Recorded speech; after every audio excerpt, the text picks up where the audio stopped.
की जनता का पाई पाई का हिसाब देश की जनता को मिलना चाहिए। नमस्कार दोस्तों, मोदी जी बोल रहे हैं भी जनता के पाई पाई का हिसाब जनता को मिलना चाहिए, पर इलेक्टोरल बोर्ड का हिसाब जनता को नहीं मिलेगा। पीछे केंद्र सरकार ने पिछले चुनाव में इलेक्टोरल बॉन्ड की जो ये स्कीम है ये लागू की थी। इसमें था कि चुनावी खंड में जितना भी पैसा खर्च हो रहा है उसका पारदर्शिता के साथ सभी के सामने लाया जाए, यानी कि सभी आम लोगों को पता चले कि चुनाव के दौरान इतना पैसा खर्च हो रहा है। पर अभी मोदी जी ने तो सुप्रीम कोर्ट में एक हलफनामा दे दिया, उसमें बोल दिया कि चुनावी फंड में जितना भी पैसा खर्च हो रहा है उसकी जानकारी आम जनता को नहीं मिलेगी। पर मोदी जी ने तो स्टेज पे बड़े बड़े शब्दों में और बड़े बड़े भाषणों में ये आवाज बोली थी, यह एक वादा किया था कि आप जिसे सुन भी सकते हैं। देश की जनता का पाई पाई का हिसाब देश की जनता को मिलना चाहिए। पीएम मोदी स्टेज पे खड़े होकर बड़े जोश के साथ बोल रहे हैं कि जनता के पाई पाई का हिसाब जनता को मिलना चाहिए।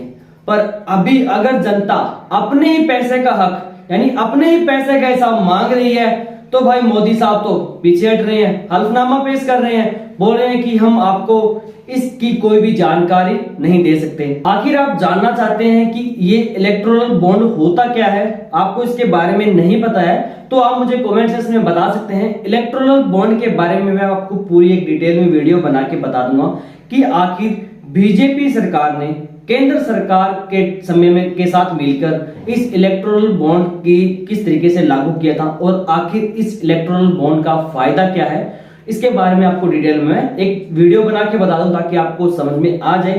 पर अभी हम बात कर रहे हैं जो है मोदी जी के स्टेज पे दिए गए भाषण के बारे में कि जनता के पैसे का हिसाब जनता को मिलना चाहिए। पर अहम मुद्दा यहाँ पे ये है कि जनता के पैसे का हिसाब जनता को मिल नहीं रहा है। खुद मोदी जी इस चीज से पीछे भाग रहे हैं। वो बोल रहे हैं कि भाई हम इस चीज का आपको कोई भी रिपोर्ट नहीं दे सकते, यानी इसका हम आपको कोई भी हिसाब किताब नहीं दे सकते भी चुनाव में इलेक्टोरल बॉन्ड के समय कितना पैसा खर्च हो रहा है। ये एक अहम सवाल है।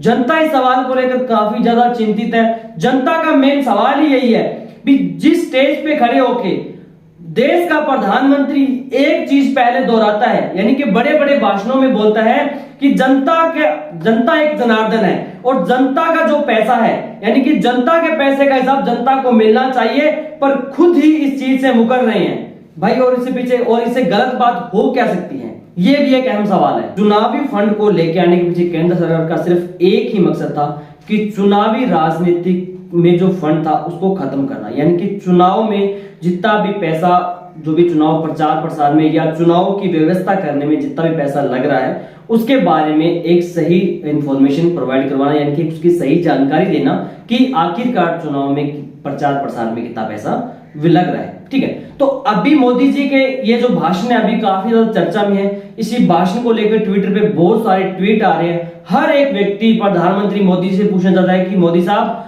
आपने जिस स्टेज पे खड़े होकर भाषण दिया था और उसी भाषण के से आप मुकर रहे हैं, तो भाई ये क्या है, आखिर आप क्या साबित करना चाहते हैं कि अगर कोई दूसरी सरकार है, दूसरी सरकार तो अगर कोई पैसा इन्वेस्ट कर रही है तो उसका हिसाब दे जनता को, पर अगर आप कहीं पे कोई पैसा इन्वेस्ट कर रहे हैं और जनता आपसे अपने पैसे का हिसाब मांग रही है तो आप कोर्ट में हलफनामा पेश कर रहे हैं।